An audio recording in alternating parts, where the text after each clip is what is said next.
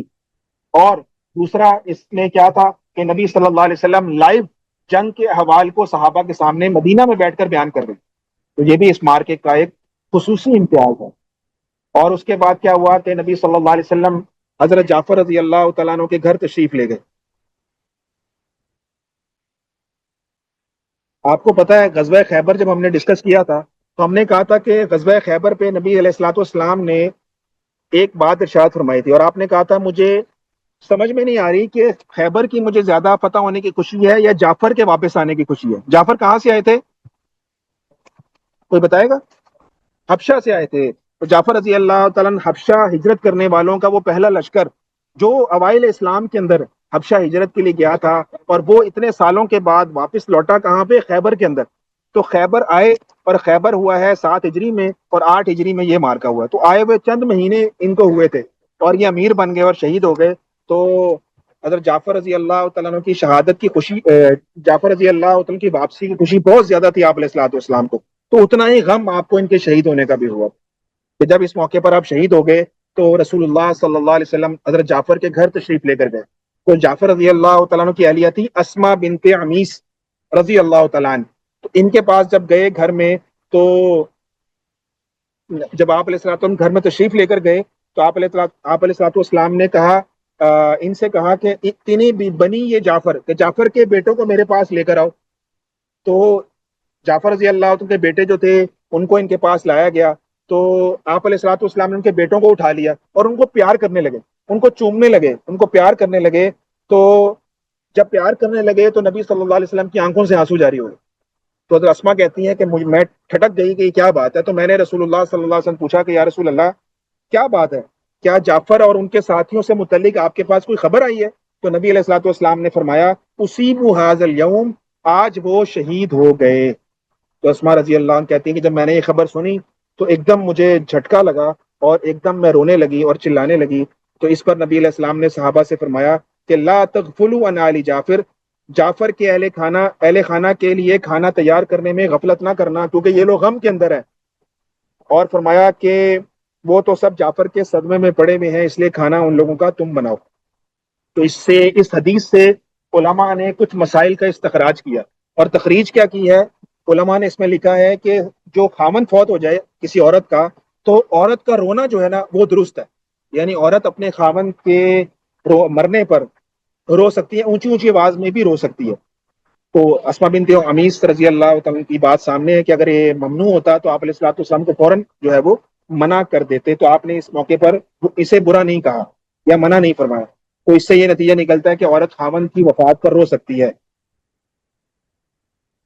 لیکن نوحہ کرنا، پیٹنا، اپنے گالوں کو مارنا، گریبان چاک کرنا یہ حرام ہے، یہ منع ہے، یہ جائز نہیں ہے۔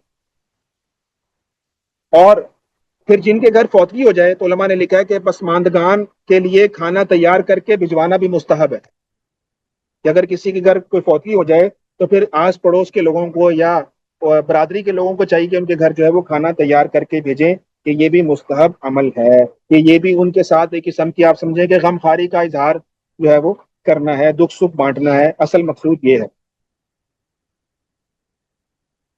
لیکن ہمارے یہاں الٹا رواج ہے، ہمارے یہاں کیا ہوتا ہے کہ جو بیچارے جن کے گھر فوتگی ہوئی ہوتی ہے وہی آنے والوں، تعزیت کرنے والوں کے لیے کھانا تیار کر کر کے ان کے سامنے رکھ رہے ہوتے ہیں۔ تو یہ ایک انتہائی کبیر رسم ہے، اس سے مسلمانوں کو اجتناب کرنا چاہیے، اس رسم سے دور رہنا چاہیے۔ اچھا، نبی علیہ الصلوۃ والسلام نے 3 دن سے، اب خاوند کے رونے پر بیوی کو اجازت تو دی ہے، لیکن 3 دن سے زیادہ غم کی اجازت نہیں ہے۔ جیسے نبی علیہ السلام جب تیسرے دن اسما بنت عمیس کے گھر تشریف لے کر گئے تو اس موقع پر آپ نے ان سے فرمایا کہ لا تبکو علی اخی بعد الیوم ادعو لی بنی اخی، کہ میرے بھائی کے بیٹے میرے پاس لا، اور دیکھ آج کے بعد میرے بھائی پر نہ رونا، آج کے بعد نہ رونا، یعنی 3 دن پورے ہو گئے، اب تمہیں رونے کی اجازت نہیں ہے۔ اس کے بعد آپ نے بچوں کو بلایا اور ایک نائی کو بلایا حجام کو، اس نے بچوں وغیرہ کے بال وغیرہ منڈوا دیے۔ تو اس موقع پر اس کے بعد اسما بنت امیس کے ساتھ کیا ہوا؟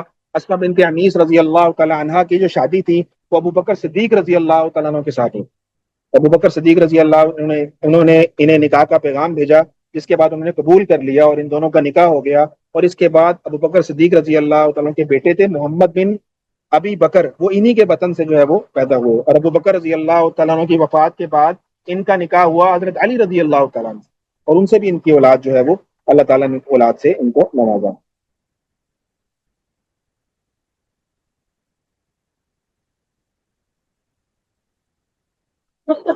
اس کے بعد دو تین چھوٹے چھوٹے سرایات، چھوٹی چھوٹی مہمات ہیں، موتا کا مکمل ہو گیا بیان۔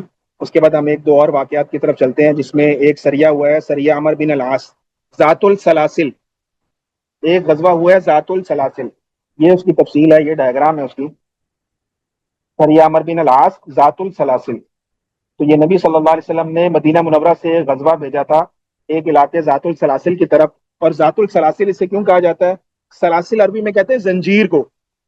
تو یہ غزوہ جو ہوا تو مشرکین جو تھے نا، ان کو یہ خوف ہوا کہ ہمارے لوگ میدان چھوڑ کر بھاگ نہ جائیں، تو انہوں نے کیا کیا کہ ہمارے اپنے لوگوں سے نا ایک بات کی کہ بھائی ایسا نہ ہو کہ کوئی آدمی جنگ سے بھاگے، تو ایسا کرو ایک دوسرے کو زنجیروں میں باندھ لو، ایک دوسرے کے ساتھ زنجیریں باندھ لو، تاکہ ہم میں سے کوئی بھی جو ہے وہ خوف کی وجہ سے دشمن سے میدان چھوڑ کر نہ بھاجے۔ تو مشرکین نے اپنے آپ کو آپس میں ایک دوسرے کو زنجیروں سے باندھ دیا تھا، جس کی وجہ سے اس کا نام پڑ گیا تھا ذات السلاسل۔ یا کئی لوگ یہ کہتے ہیں کہ وہاں اس علاقے میں کنواں تھا جس کا نام تھا سلسل، تو یہ جنگ اس کے قریب ہوئی تھی، جس کی وجہ سے اس کا نام سلاسل پڑا۔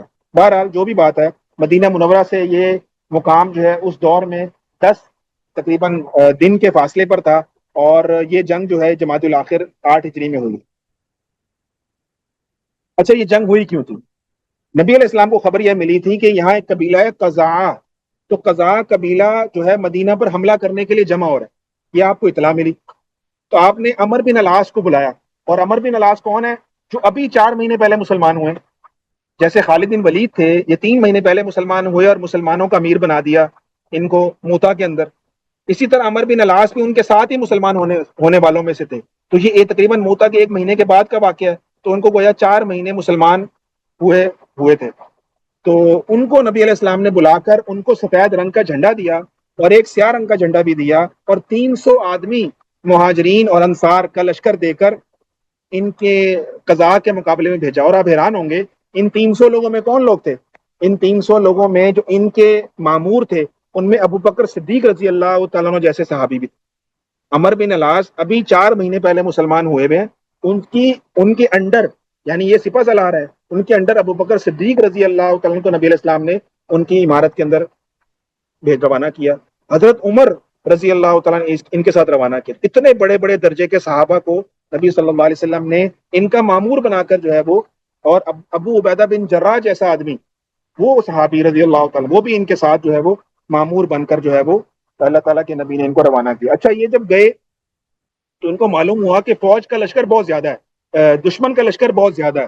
تو انہوں نے کیا کیا کہ نبی علیہ السلام کو خط لکھا، اور ایک صحابی کو بلکہ خدمت کے لیے بھیجا، ان کا نام تھا رافع بن مقیس، ان کو بھیجا نبی علیہ السلام کو حالات بتانے کے لیے کہ آپ جائیں اور بتائیں کہ دشمن کا لشکر ہمارے مقابلے میں زیادہ ہے، تو ہماری مدد کے لیے کچھ اور لوگ بھیجیں۔ تو اس موقع پر نبی صلی اللہ علیہ وسلم نے ابو عبیدہ بن جراح کو اس پر بھیجا تھا 200 آدمیوں کے ساتھ۔ تو 300 ان کے پاس تھے، 200 یہ تھے، 500 آدمی جو تھے وہ ان کے لشکر میں جمع ہو گئے، اور مسلمانوں نے دشمنوں پر حملہ کیا تو وہ شکست کھا کر جو ہے وہ بھاگ گیا اور مختلف اطراف میں منتشر ہو گیا۔ تو عمر بن العاص رضی اللہ تعالیٰ کا یہ پہلا سریہ تھا جس کی قیادت کر رہے تھے مسلمان اسلام لانے کے بعد، اور ان کو جو ہے وہ اپنے پہلے سریے کے اندر ہی اللہ تعالیٰ نے فتح کی بشارت عطا فرمائی۔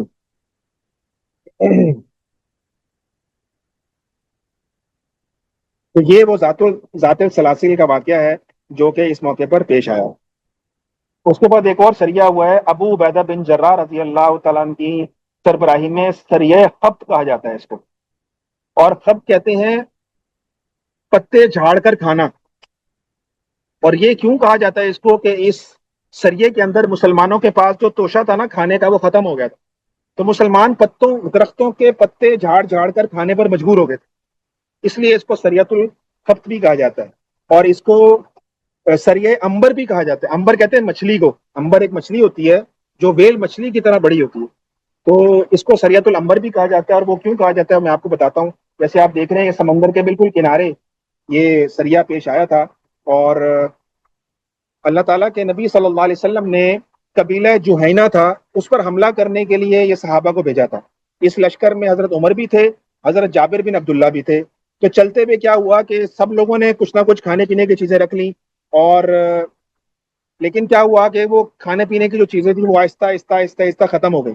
تو امیر لشکر نے کہا بھائی یہ تو ختم ہو رہا ہے سامان کھانے پینے کا، ایسا کرو جس کے پاس جتنا سامان ہے سارا میرے پاس جمع کرواؤ، میں اپنی مرضی سے یعنی اپنے حساب سے لوگوں کو تقسیم کروں گا۔ تو سب لوگوں نے جو کھجوریں وغیرہ تھیں سب امیر کے پاس رکھوا دیں۔ امیر نے وہ سارا کھانا اکٹھا کر لیا اور کچھ نہ کچھ تھوڑا تھوڑا سب لشکر والوں کو کھانے کے لیے دیتے رہے۔ تو صحابہ کہتے ہیں کہ ہمارے درمیان ایک کھجور روزانہ ہمیں ملتی تھی، جب وہ غذا تقسیم ہوتی تھی تو ایک کھجور ایک صحابی کے حصے میں آتی تھی۔ اور صحابہ کہتے ہیں کہ ہمیں اس کھجور کی بھی قدر تب آئی جب وہ بھی ختم ہو گئی، پھر گٹھلی چوس کر ہم پانی پی لیا کرتے تھے، یہ حالت آ گئی۔ تو اس لیے پھر کیا ہوا کہ جب وہ بھی ختم، سب کچھ ختم، تو پھر درختوں کے پتے جھاڑ کر وہ کھانے لگے، اس لیے اس کو سریعت الخبط کہا جاتا ہے۔ کہتے ہیں کہ ہم اس طرح چلتے چلتے چلتے سمندر کے کنارے پر پہنچے تو ہم نے دیکھا آگے کالا پہاڑ ہے۔ ہم نے کہا سمندر کے اندر پہاڑ کہاں سے آ گیا؟ جب آگے قریب ہو کے دیکھے تو عجیب اللہ تعالیٰ کا ایک غیبی مدد کا کرشمہ ظاہر ہوا کہ دریا کے یعنی سمندر کے اندر سے ایک باہر اتنی بڑی مچھلی ہمارے سامنے آ کر گری ساحل پر، جس سے ہم حیران رہ گئے۔ اور جب ہم نے وہ مچھلی کو قریب جا کر دیکھا تو وہ اتنی بڑی مچھلی تھی کہ صحابہ کہتے ہیں کہ ہم نے وہاں 18 دن سٹے کیا، اور 18 دن ہم اس مچھلی کے گوشت کے ٹکڑے جو ہے اتار اتار کر کاٹ کاٹ کر جو ہے وہ کھاتے رہے۔ کہتے ہیں کہ وہ جتنی کمزوری تھی سفر کی وہ سب دور ہو گئی، اور ہمارے جسم جو ہے دوبارہ توانا اور تندرست ہو گئے۔ اور اس مچھلی کا نام تھا امبر، اس لیے اس کو سریعت الامبر بھی کہا جاتا ہے۔ تو ابو عبیدہ جو امیر تھے انہوں نے واپسی پہ جاتے جاتے کیا کام کیا کہ اس لشکر کی اس مچھلی کی حیت کو دیکھا جائے کتنی بڑی ہے، تو انہوں نے کیا کیا اس کی پسلی کی 2 ہڈیاں لی، ان ہڈیوں کو یوں کھڑا کیا، مچھلی کی پسلی کی ہڈیاں لی اور ہڈیوں کو یوں کھڑا کیا، ایسے آرچ بنائی، اور ایک صحابی جو لشکر میں سب سے اونچے قد کے تھے ان کو اونٹ پر بٹھایا اور کہا کہ اس کے نیچے سے گزرو، کہیں ایسا تو نہیں تمہارا سر ان کے آرچ سے ٹکرائے۔ تو وہ کہتے ہیں جب میں اس کے نیچے سے گزرا تو میرا سر جو ہے وہ اس کے اوپر والے ہڈی کے حصے سے نہیں ٹکرایا، یعنی اتنا بڑا اس کی پسلی کی ہڈیاں تھیں، تو مچھلی کتنی بڑی ہوگی۔ تو یہ بھی واقعہ یہاں پیش آیا۔ اور مدینہ منورہ واپس آئے تو نبی علیہ السلام سے اس سارے واقعے کو بیان کیا صحابہ نے، تو آپ علیہ الصلوۃ والسلام نے فرمایا کہ اللہ تعالیٰ کی طرف سے تمہارے لیے رزق تھا جو اس نے تمہارے لیے بھیجا تھا۔ پھر نبی علیہ السلام نے فرمایا ارے تمہارے پاس کسی کے پاس اگر اس کا کوئی گوشت کا ٹکڑا موجود ہے تو وہ مجھے لا کر دو۔ تو چنانچہ ان کے پاس موجود تھا، صحابہ نے پیش کیا نبی صلی اللہ علیہ وسلم کو، تو آپ علیہ الصلوۃ والسلام نے اس گوشت کو تناول فرمایا۔ بہرحال اس سفر میں کسی قتال وغیرہ کی نوبت نہیں آئی تھی، اور بلا لشکر اسلام جو تھا وہ بلا قتال کے جو ہے وہ مدینہ منورہ جو ہے وہ واپس ہوا۔ اور اس کے بعد بس 2 باتیں اور۔ ایک سریہ ابو قتادہ انصاری رضی اللہ تعالیٰ عنہ کو نبی علیہ السلام نے بھیجا تھا خزیرہ میں اور بطن عزم کی طرف، یہ 2 مہمات پر اللہ تعالیٰ کے پیارے نبی صلی اللہ علیہ وسلم نے ان کو بھیجا تھا، ایک خزیرہ اور ایک بطن عزم کی طرف۔ اس کا میں چھوٹا سا آپ کے سامنے بیان کر دیتا ہوں کہ وہ کیا تفصیل ہے اس کی۔ تو 15 آدمی آپ علیہ الصلوۃ والسلام نے ابو قتادہ انصاری کو دیے تھے شعبان کے مہینے میں 8 ہجری کے اندر، اور نجد کے علاقے میں گئے تھے۔ نبی علیہ السلام نے حکم دیا تھا بنو غطفان پر اچانک حملہ کرنا ہے۔ تو یہ افراد دن کے وقت چھپتے تھے، رات کے وقت سفر کرتے تھے، اور انہوں نے اچانک بنو غطفان پر حملہ کیا۔ جو بھی سامنے آیا وہ قتل ہو گیا، 200 اونٹ، 2000 بکریاں اور بہت سارے قیدی مسلمانوں کے ہاتھ میں آ گئے۔ اس کے بعد نبی علیہ السلام نے ابو قتادہ کو ہی دوبارہ بھیجا رمضان میں 8 ہجری میں 8 افراد کو ساتھ بطن عزم کی طرف، اور یہ مدینہ سے تقریباً 58 کلومیٹر کا فاصلہ ہے اس کا۔ نبی علیہ السلام نے جب نبی علیہ السلام نے مکے پر حملے کرنے کا ارادہ کیا تھا تو ابو قتادہ انصاری کو بطن عزم کی طرف بھیجا تھا تاکہ لوگ سمجھیں کہ آپ اس طرف پیش قدمی کا ارادہ رکھتے ہیں۔ یعنی نبی علیہ الصلوۃ والسلام کیا کر رہے تھے؟ آپ دیکھ رہے ہیں کہ آپ علیہ الصلوۃ والسلام کا ارادہ کیا تھا کہ مدینہ سے مکہ اب حملہ کرنا ہے آپ نے، یہ مکہ المکرمہ ہے، آپ مدینہ سے مکہ حملہ کرنے کی پلاننگ کر رہے تھے، لیکن آپ کی ایک ترتیب آپ دیکھیں کہ آپ علیہ الصلوۃ والسلام جتنی مہمات بھیج رہے ہیں سب اوپر کی طرف بھیج رہے ہیں، خط کی طرف بھیجا، ذات السلاسل کی طرف بھیجا، خزیرہ کی طرف بھیجا، بطن عزم کی طرف بھیجا، تاکہ ان لوگوں کو بھنک بھی نہ پڑے کہ ہم مکے پر حملہ کرنے جا رہے ہیں۔ سارے دوسری طرف آپ علیہ الصلوۃ والسلام جو ہے وہ مہمات بھیج رہے ہیں تاکہ یہاں کوئی شک نہ ہو کسی قسم کا کہ ہم اچانک مکے پر حملہ کرنا چاہ رہے ہیں، تو اس سلسلے میں یہاں علیہ الصلوۃ والسلام نے ان کو دوبارہ بھیجا تھا۔ بہرحال یہاں پر جو ہے وہ یہ جو ہے وہ معاملہ جو ہے وہ پیش آیا تھا۔ تو یہ آج کا ہمارا سبق ہے، اور اس سے متعلق کسی کا کوئی سوال ہے تو وہ کر سکتے ہیں، اور جو ہے وہ پھر اذان کا ٹائم ہو جائے گا۔ وما علینا الا البلاغ۔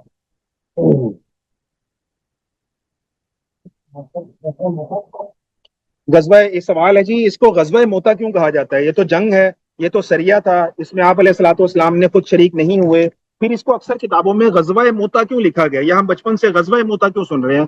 اس کا جواب سیرت نگاروں نے یہ لکھا ہے کہ دو جواب ہیں۔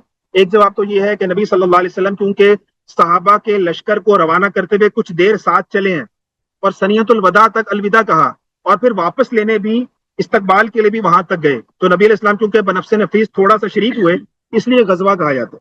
ایک جواب تو یہ ہے۔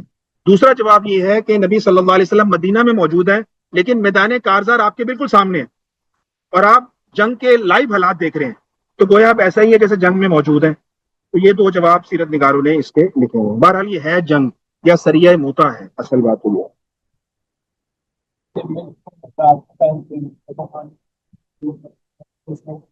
دن تو خیر میں نے ابھی تک نہیں پڑھا، یہ پار کر لیتے ہیں سوال، نیکسٹ کلاس میں بتا دوں گا آپ کو کہ اگر کہیں مل گیا تفصیل اس کے کتنے دن جو ہے یہ لشکر جو ہے لڑتا رہا۔ دعا کر لیں۔ الحمد للہ رب العالمین والعاقبۃ للمتقین والصلاۃ والسلام علی رسول الکریم اللهم صل وسلم على نبينا محمد اللهم صل على محمد النبي الأمي وعلى آله وسلم تسليما صلى الله تعالى على خير خلقه محمد وآله وصحبه أجمعين برحمتك يا أرحم